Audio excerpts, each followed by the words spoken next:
پھر اسی طرح ہمیں ہمارا دین یہ بھی بتاتا ہے کہ بعض اوقات انسان پر بیماری یا کوئی بھی تکلیف اس کے اپنے ہاتھوں کی کمائی سے آتی ہے، یعنی اس کا اپنا کوئی گناہ یا قصور ہوتا ہے جس کی بنا پر اسے وہ تکلیف پہنچتی ہے۔ قرآن مجید میں آتا ہے وَمَا أَصَابَكُم مِّن مُّصِيبَةٍ فَبِمَا كَسَبَتْ أَيْدِيكُمْ وَيَعْفُو عَن كَثِيرٍ، اور تمہیں جو بھی مصیبت پہنچی تو وہ اس وجہ سے ہے جو تمہارے ہاتھوں نے کمایا، اور وہ بہت سی چیزوں سے درگزر کر جاتا ہے۔ اسی طرح بعض اوقات انسان کی بیماریاں اس کے کسی گناہ کا نتیجہ ہوتی ہیں۔ عمر رضی اللہ عنہ نے جب عباس رضی اللہ عنہ سے بارش کی دعا کرنے کے لیے کہا تو انہوں نے کہا اے اللہ، بے شک مصیبتیں گناہوں کی وجہ سے ہی نازل ہوتی ہیں اور انہیں صرف توبہ ہٹا سکتی ہے۔ پھر اسی طرح ایک اور روایت میں آتا ہے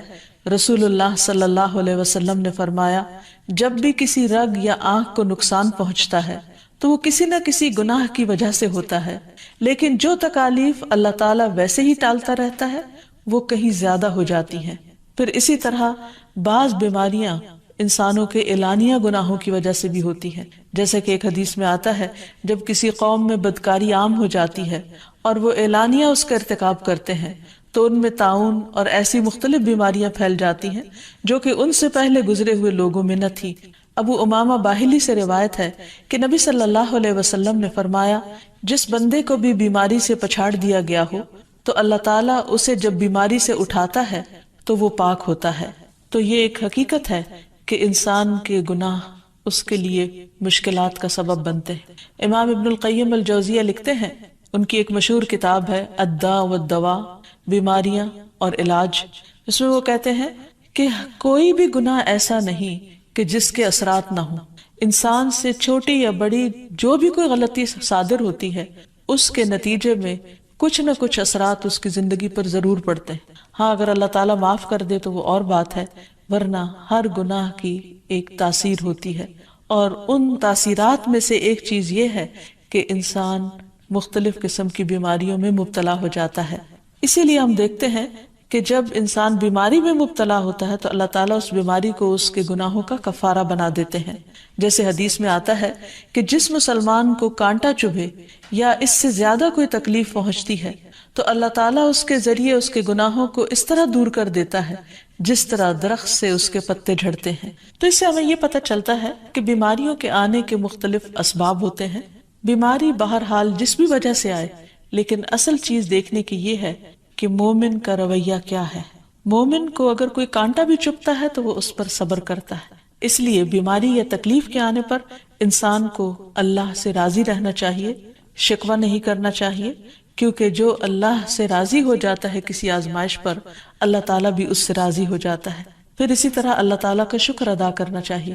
کیونکہ بیماری اس سے زیادہ شدید بھی ہو سکتی تھی۔ لہٰذا انسان کو اللہ تعالیٰ جس حال میں رکھے انسان اس پر شکر گزار رہے۔ پھر یہ کہ انسان کسی بھی بیماری میں کسی بھی قسم کی ہو اور زندگی کے کسی بھی حصے میں ہو اس میں مایوس نہ ہو، پر امید رہے کہ بیماری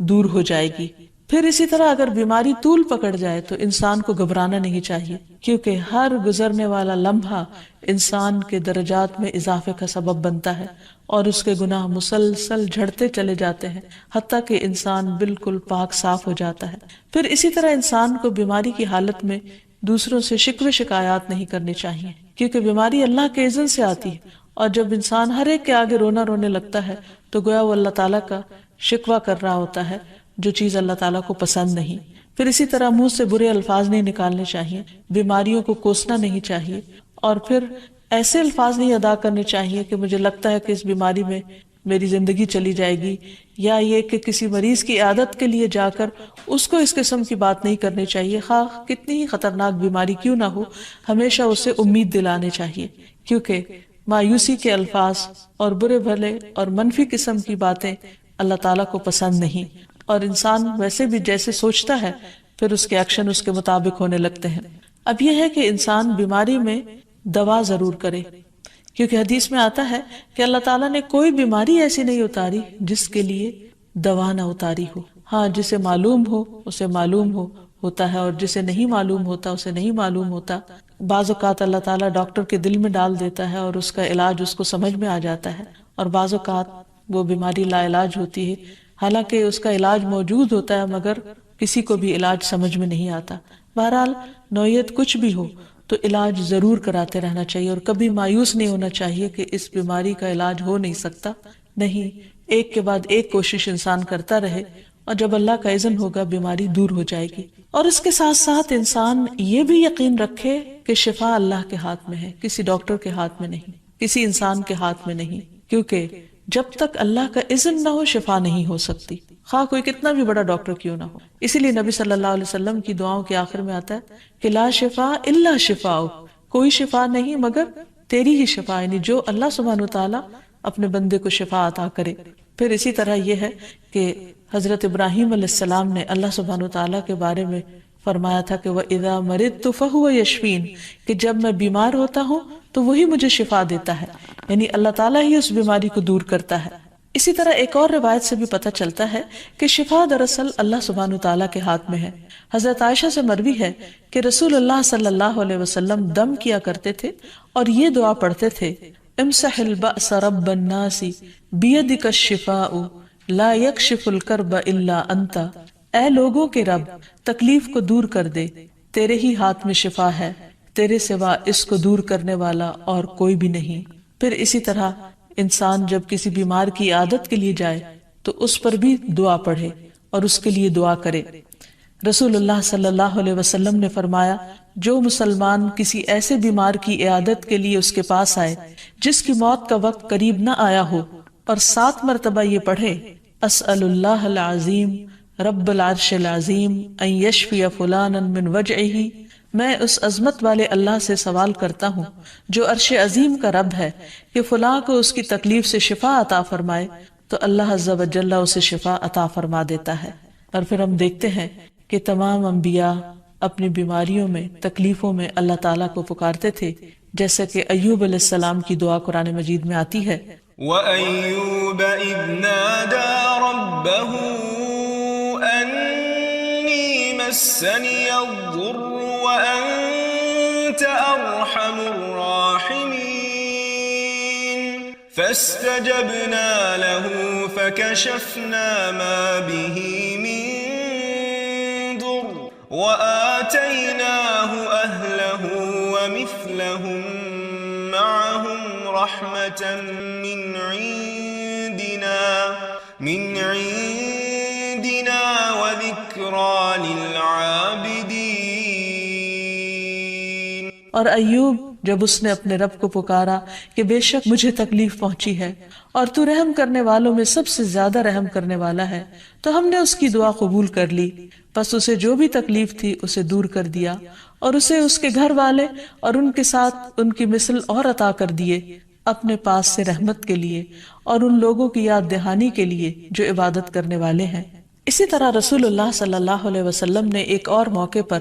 ایک صحابی عثمان بن ابی عاص الثقفی کو ایک دعا سکھائی. جب وہ نبی صلی اللہ علیہ وسلم کے پاس حاضر ہوئے، وہ کہتے ہیں مجھے اتنی تکلیف تھی کہ قریب تھا کہ وہ مجھے ہلاک کر دیتی، تو نبی صلی اللہ علیہ وسلم نے مجھے فرمایا اس درد کی جگہ پر اپنا دایاں ہاتھ رکھو اور 7 مرتبہ کہو بسم اللہ اعوذ بعزت اللہ وقدرتہ من شر ما اجد واحاذر،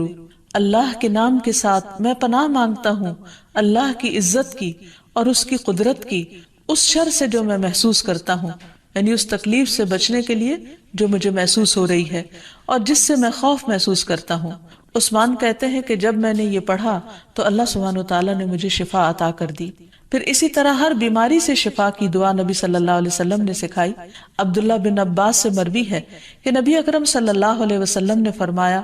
جب کوئی شخص کسی ایسے مریض کی عیادت کرے جس کی موت کا وقت ابھی قریب نہ آیا ہو اور اس کے پاس 7 مرتبہ یہ دعا پڑھے اسأل اللہ العظیم رب العرش العظیم ان یشفیک، میں عظمت والے اللہ جو عرش عظیم کا رب ہے اس سے دعا کرتا ہوں کہ وہ تمہیں شفا عطا کرے، تو اللہ تعالیٰ اسے اس مرض سے شفا عطا کر دے گا. پھر اسی طرح نبی صلی اللہ علیہ وسلم اگر کسی کو کوئی پھوڑا بنسی ہوتی تو